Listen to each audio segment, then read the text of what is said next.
Assalamualaikum warahmatullahi wabarakatuh. Halo teman-teman, bertemu lagi dengan saya. Pada video kali ini saya akan melanjutkan series tentang skripsi, yaitu ResearchGap dalam skripsi. Pernah nggak sih kamu lagi nulis skripsi nih, terus dosen bilang, coba cari dulu ResearchGap-nya.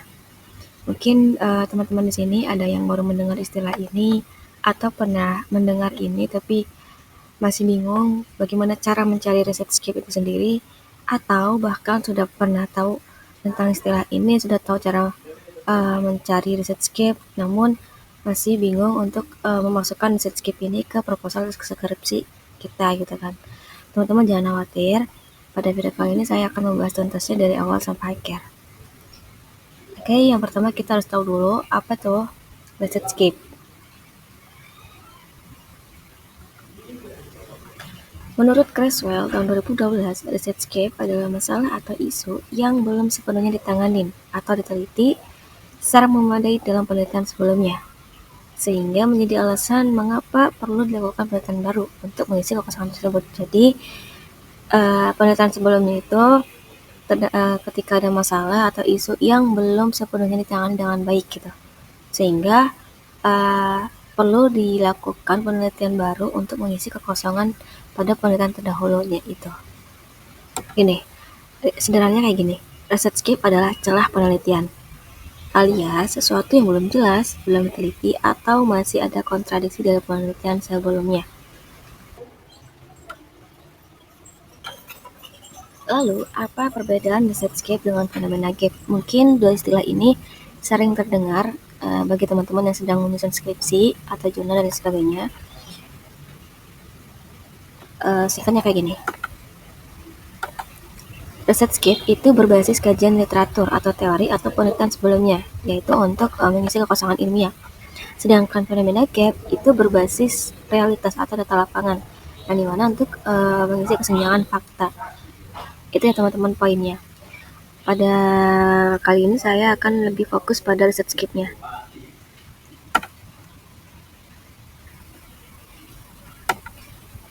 Oke, yang kedua kita harus mengetahui nih mengapa ResearchGap itu penting. Terdapat alasan yang menjadi dasar kenapa ResearchGap ini perlu untuk kita pelajari dalam menyusun skripsi. Yang pertama, ResearchGap ini akan bermanfaat terhadap skripsi kita karena skripsi kita ini akan memiliki originalitas, tidak hanya mengulang penelitian lama. Misalnya kayak gini, kita ingin meneliti pengaruh motivasi belajar pada mahasiswa semester skripsi misalnya gitu ya. Misalnya ini ya, kemudian penelitian kita ini ternyata sudah ada yang teliti di penelitian sebelumnya. Tapi dengan adanya ResearchGap, kita mau tahu celah penelitian orang lain itu, kemudian kita kembangkan, kita mengisi sesuatu yang kosong itu dalam penelitian kita, itu bisa menjadi menandakan bahwa skripsi kita memiliki originalitas. Jadi nggak hanya sekedar menjiplak atau mengulang penelitian lama gitu. Kemudian alasan yang kedua, penelitian dapat memberikan kontribusi nyata terhadap ilmu pengetahuan.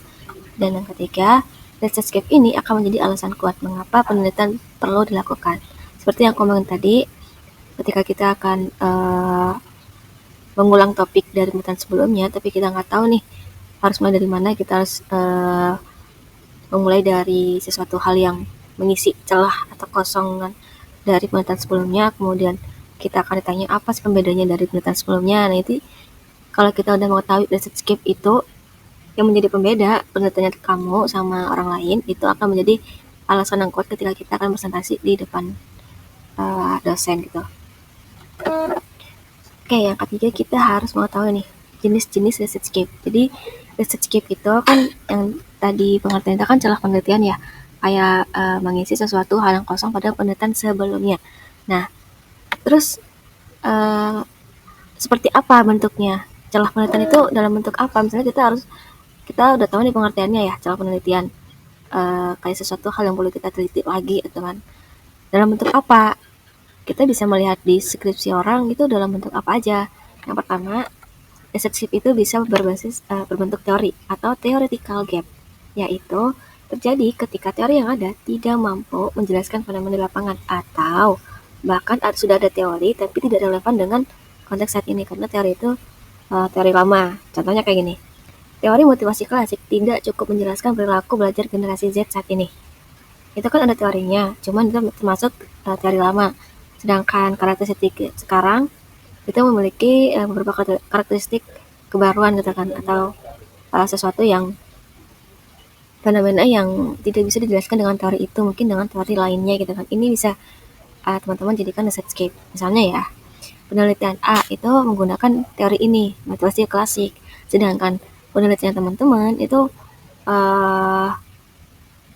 berfokus pada perilaku generasi Z gitu kan. Nah, itu bisa menjadi researchscape. Kayak kalau punya orang lain itu menggunakan teori itu karena dia menggunakan generasi yang seperti apa misalnya. Teman-teman ingin melakukan kebaruan nih dengan mengupdate bagian teorinya, misalnya kayak gitu. Kemudian, jenis yang kedua yaitu berbasis empirical atau evidence-based, muncul ketika hasil penelitian terdahulu saling bertentangan, atau hasil-hasil penelitian terdahulu itu masih belum ada bukti empiris yang cukup pada suatu topik. Kan? Contohnya, penelitian A menyatakan media online memudahkan pembelajaran, sementara penelitian B menyebutkan sebaliknya gitu kan. Ini kan terjadi hasil penelitian yang bertentangan kan. Ini bisa tergolong pada empirical atau evidence gap itu. Kemudian yang ketiga itu berbasis populasi, artinya atau populasi gap terjadi ketika penelitian sebelumnya hanya berfokus pada kelompok tertentu sehingga hasilnya tidak bisa digeneralisasi ke kelompok lain. Misalnya, penelitian A itu hanya dilakukan pada mahasiswa di kota besar. Nah, ternyata belum ada nih penelitian mahasiswa di daerah pedesaan atau lain sebagainya gitu kan. Nah, ini bisa menjadi researchscape atau yang bisa dikembangkan di penelitiannya teman-teman. Dan yang keempat yaitu researchscape berbasis metodologi atau metodologi gap, yaitu muncul ketika metode penelitian yang digunakan sebelumnya itu kurang tepat atau terbatas gitu untuk menjawab pertanyaan penelitian. Misalnya kayak gini,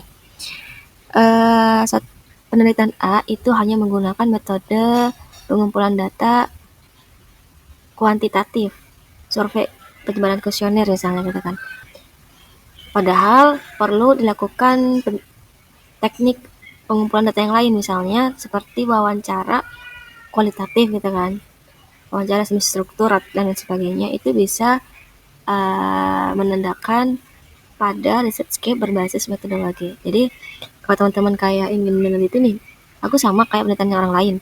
Nah, kebetulan teorinya masih memadai, berarti nggak bisa dimasukkan. Misalnya, kemudian bagian hasil juga dia menyatakan berpengaruh gitu kan. Dengan orang lain juga belum ada pertentangan.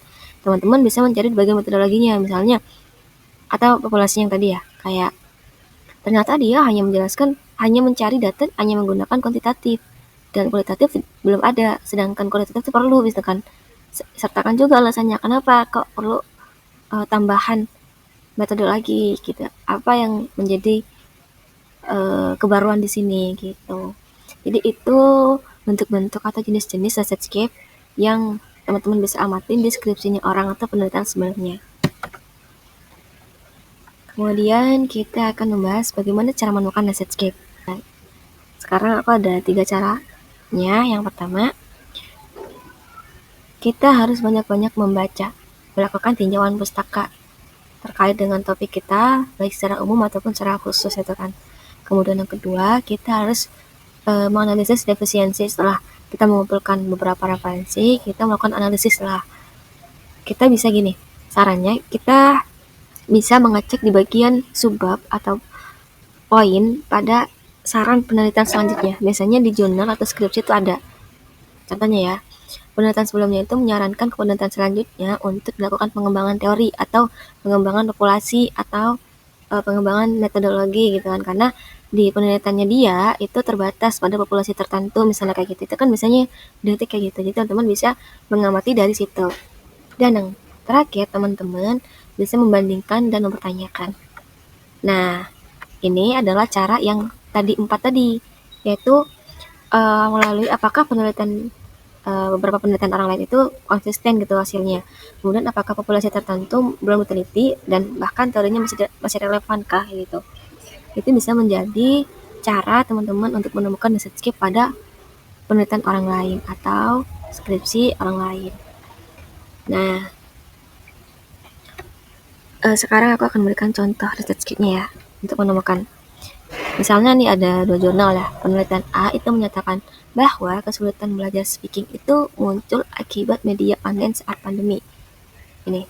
Sedangkan penelitian B itu menunjukkan bahwa kesulitan belajar speaking dipengaruhi oleh faktor lainnya, bukan hanya media online gitu kan. Nah, celah penelitian di sini adalah apakah benar faktor utama kesulitan belajar speaking itu adalah muncul karena media online atau sebenarnya terdapat faktor lain, bisa seperti metode pengajaran, motivasi belajar, lingkungan belajar, dan lain sebagainya. Hal inilah yang bisa menjadi peluang untuk penelitian baru, karena ini merupakan celah gitu.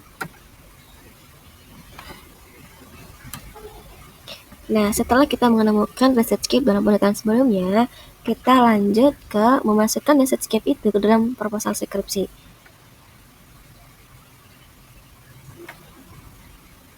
Research gap yang sudah ditemukan itu harus ditulis dan dijelaskan di bagian proposal skripsi.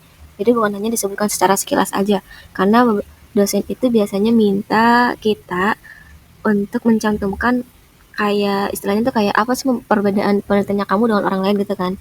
Nah itu kan bukan hanya kita jelaskan ke dosen kan, tapi kita harus mencantumkan itu ke proposal skripsinya gitu.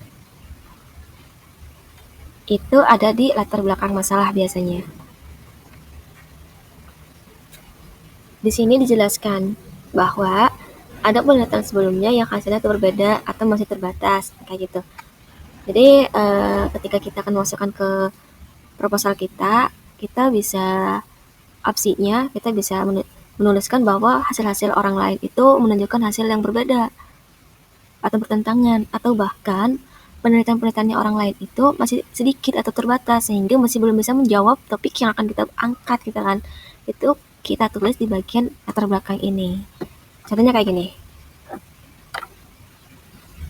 Penelitian terdahulu oleh A tahun 2021 menyimpulkan bahwa kesulitan belajar speaking pada mahasiswa disebabkan oleh penggunaan media online selama pandemi. Namun, penelitian orang lain yaitu B menemukan bahwa kesulitan speaking ini terjadi sebelum adanya pembelajaran daring sehingga bukan semata-mata karena media online.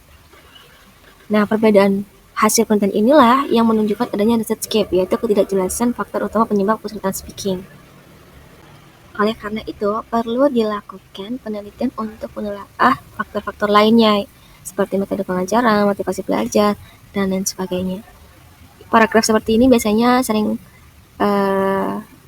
diminta oleh dosen sebagai penanda atau sebagai keterangan bahwa penelitian kita ini memiliki perbedaan dengan orang lain. Gitu. Itu bisa dinamakan sebagai research gap. Jadi teman-teman tidak perlu bingung lagi, teman-teman bisa mulai dari sekarang untuk banyak-banyak membaca jurnal penelitian orang lain, kemudian teman-teman bandingkan apa yang menjadi kekurangan dari penelitian orang lain, kemudian teman-teman bandingkan dan catat apa yang perlu teman-teman kembangkan di penelitian teman-teman gitu. Segitu aja teman-teman dari saya. Jika teman-teman ada pertanyaan lebih lanjut terkait dengan research gap ini atau bahkan teman-teman ingin request tentang konten skripsi yang lainnya, teman-teman bisa mendropnya di kolom komentar video ini atau teman-teman bisa nge-DM saya di media sosial saya, di profil saya sudah cantumkan Instagram saya, teman-teman bisa meng-DM. Mungkin teman-teman ingin make friend with me atau teman-teman ingin request konten selanjutnya, teman-teman bisa mendropnya di sana. Oke teman-teman, segitu aja tutorial dari saya. Semoga bermanfaat. See you di next video.